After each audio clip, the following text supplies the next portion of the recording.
கவின் ஆணவ படுகொலை ஒட்டி பல விவாதங்களும் போராட்டங்களும் தமிழக களத்தில் இன்று முன்னுக்கு வந்து கொண்டிருக்கின்றன. ஆணவ படுகொலை குறித்து பல்வேறு பரிமாணங்களில் நாம் இங்கு அலச வேண்டியுள்ளது. பல்வேறு பரிமாணங்களில் போராட்டங்களையும் முன்னெடுக்க வேண்டியுள்ளது. ஆணவ படுகொலையை 4 தலைப்புகளில் பரிமாணங்களில் பார்த்தால் மிக சரியாக இருக்கும் என்று கருதுகின்றேன். மேலும் இதை தாண்டிய பரிமாணங்கள் இருந்தால் நீங்கள் அதை இந்த யூடியூப் சேனலில் உங்கள் கருத்தாக நீங்கள் சொன்னீர்கள் என்றால் அது குறித்தும் நாம் விவாதிக்கலாம். இந்த 4 தலைப்புகள்: 1 ஆணவ படுகொலையும் சாதியும், அடுத்தது ஆணவ படுகொலையும் தமிழக பண்பாடும், 3 ஆணவ படுகொலையும் பெண்ணியமும், 4 ஆணவ படுகொலையும் இந்துத்துவ பாசிசமும்.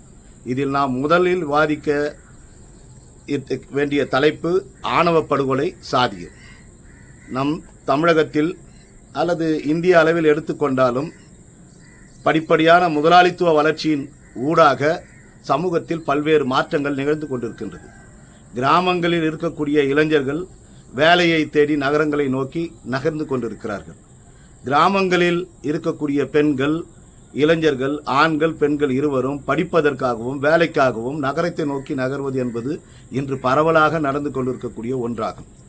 ஏற்கனவே அந்தந்த சாதிய குழுக்களாக பிரிந்து அதற்குள்ளேயே வாழ்ந்து கொண்டிருக்கின்ற இளைஞர்கள் இன்று அதை விட்டு வெளியே வந்து விட்டனர். கல்லூரியில் படிக்கும் பொழுதும் வேலையில் இணைந்து வேலை செய்யும் பொழுதும் அவர்களுக்குள் காதல் மலர்வது இயற்கை இயல்பு.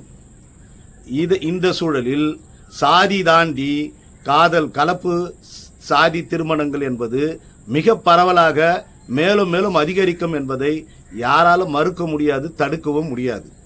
இந்த சூழலில் இதற்கு எதிரான ஒன்றாக ஆதிக்க சாதியில் உள்ள சாதி வெறி சக்திகள் ஏற்கனவே இருந்த சாதிய சமூகத்தையும் சாதிய அந்த கட்டுமானத்தையும் அப்படியே பாதுகாக்க விரும்புகின்றனர்.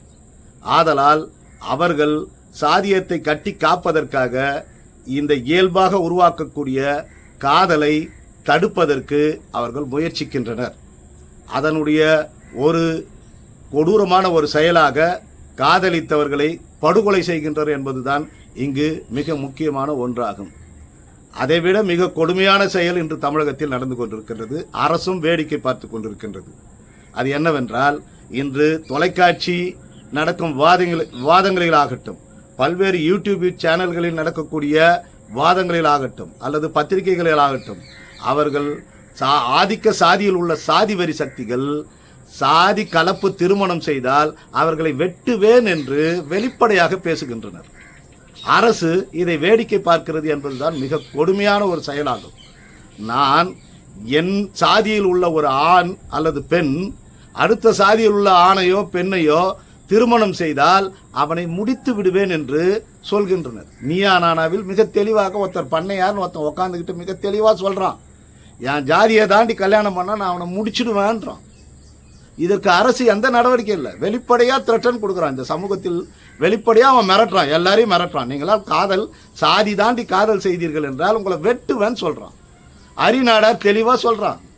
அவன் ஒவ்வொரு பேட்டிலையும் சொல்றான் அரிநாடார்ன்றவன், சாதி தாண்டி திருமணம் பண்ணீங்களா உங்களை வெட்டுவேன்றான். அப்ப அரசு ஏன் வேடிக்கை பார்த்து கொண்டிருக்கிறது? 18 வயது நிரம்பிய ஒரு பெண் அல்லது 21 வயதுக்கு மேற்பட்ட ஒரு ஆண் தான் விரும்பிய ஆணையோ பெண்ணையோ திருமணம் செய்து கொள்ளக்கூடிய அரசியல் சட்ட உரிமை இருக்கின்றது. அந்த உரிமையை கூட பாதுகாப்பதற்கு வக்கில்லாமல் இன்று தமிழக அரசு வேடிக்கை பார்த்து கொண்டிருக்கிறது. மிக வெளிப்படையாக மிரட்டுகிறார்கள். அவர்கள் மீது கொலை மிரட்டல் வழக்கை பதிவு செய்யலாம், வன்கொடுமை தடுப்பு சட்டத்தின் கீழ் பதிவு செய்யலாம். ஆனால் அரசு வேடிக்கை பார்க்கிறது. இதனால் என்ன ஆகிறது? சற்றே யோசித்து பாருங்கள். இன்றைய இருக்கக்கூடிய இளைஞர்கள் மற்றவர்கள் எல்லாம் இயல்பாக சாதி வெறிக்கு ஆட்பட்டு வெட்டுவது தவறே இல்லை என்ற முடிவுக்கு வருகின்றனர். இளைஞர்களிடம் இவர்கள் வயதில் மூத்தவர்கள் சாதி தாண்டி திருமணம் செய்தால் நான் வெட்டுவேன் என்று சொன்னால் இளைஞர்கள் என்ன செய்வார்கள்? வெட்டுவார்கள். ஏனால் அரசு இவர்கள் மீது எந்த நடவடிக்கை எடுக்கவில்லை. அப்படி என்றால் இதை கேள்வி கேட்கும் விதமாக இதை நாம் அரசை நடவடிக்கை எடுக்க வைப்பதற்கான இந்த தனி சட்டம் அல்ல, இவர்கள் மீதெல்லாம் நடவடிக்கை எடுக்க வேண்டும் என்ற போராட்டங்களை நாம் முன்னெடுக்க வேண்டிய ஒரு நிர்பந்தத்தில் நாம் இருக்கின்றோம். இது மட்டுமல்லாமல் இன்று பரவலாக சாதியம் உடைந்து வரக்கூடிய சூழலில், சாதிய கொடுமைகள் தகர்ந்து வரக்கூடிய சூழலில், இன்னும் தெளிவாக சொன்னால் சாதி நிலக்கிழாரிய சமூக அமைப்பு படிப்படியாக அழிந்து கொண்டே அல்லது தகர்ந்து கொண்டே வரக்கூடிய சூழலில் அதை கட்டி காப்பதற்காக ஆதிக்க சாதியில் உள்ள அல்லது பார்ப்பன சக்திகள் சாதியத்தை கட்டி காப்பதற்கான முயற்சிகளில் ஈடுபடுகின்றன. அதை இன்றைய இளைய சமூகம் அடிப்படையில் இந்த ஆணவ படுகொலைக்கு எதிரான போராட்டங்களை மட்டும் எடுக்காமல் இதற்கு அடிப்படையாக உள்ள சாதியத்தை ஒழிப்பதற்கான போராட்டங்களை முன்னெடுக்க வேண்டும்.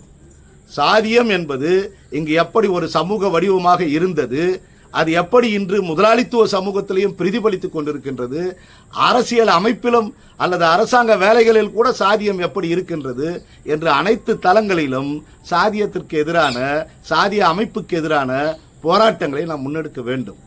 தொடர்ந்த போராட்டத்தின் ஊடாக சாதியத்தின் தகர்வுகள் தான் இந்த ஆணவ படுகொலை அடியோடு ஒழிக்கும். எனவே இந்த சாதிய சமூகத்தை ஒழிப்பதற்கான போராட்டங்களை நாம் முன்னெடுப்பது இன்றைய தேவையாகும். அது இன்றைய காலகட்டத்தில் இளைஞர்களை மிக எளிதாக கூட வருவார்கள். ஏனென்றால் ஏற்கனவே நான் சொல்லியது போல ஏற்கனவே சாதிய குழுக்களாக கிராமங்களில் இருந்த இளைஞர்கள் இன்று அதை விட்டு கல்லூரிகளுக்கும் நகர்ப்புறத்தில் வேலைகளுக்கும் வந்துவிட்டார்கள். எனவே அத்தகைய இளைஞர்கள் இன்று அந்த சாதிய கட்டுமானங்களில் இருந்து அவர்கள் அடிப்படையிலேயே சிந்தனை ரீதியாக படிப்படியாக வெளிவந்து கொண்டிருக்கிறார்கள். அந்த இளைஞர்களை நாம் இந்த சாதிக்கு எதிரான போராட்டத்தில் அணிதிரட்ட முடியும். இதில் என்ன பிரச்சனை என்றால் அனைத்து ஜனநாயக சக்திகளையும் தலித் மக்கள் மட்டுமல்லாமல் பிற சாதியில் உள்ள இளைஞர்களையும் இணைக்க வேண்டிய தேவை இன்று முக்கியமாக உள்ளது. பெரும்பாலான அரசியல் கட்சிகள் என்ன செய்கின்றன என்றால் சாதி ரீதியான ஓட்டுகளை பெறுவதற்காக அது சாதியத்தை காப்பதற்கே முயற்சி எடுக்கின்றனர். அதே போல தலித்திய இயக்கங்களாக இருக்கட்டும் அல்லது வன்னியர் சங்கம், தேவர் சங்கம் என்று பல்வேறு சாதிய சங்கங்கள் உருவாகி அந்த இளைஞர்களை சாதிய சிந்தனையிலிருந்து உடைத்து எடிப்பதற்கு, அதாவது சாதி ஒழிப்பை நோக்கி போராட்டத்தை நகர்த்துவதற்கு அவர்கள் எத்தகைய முயற்சியும் எடுக்காதவர்களாக உள்ளனர்.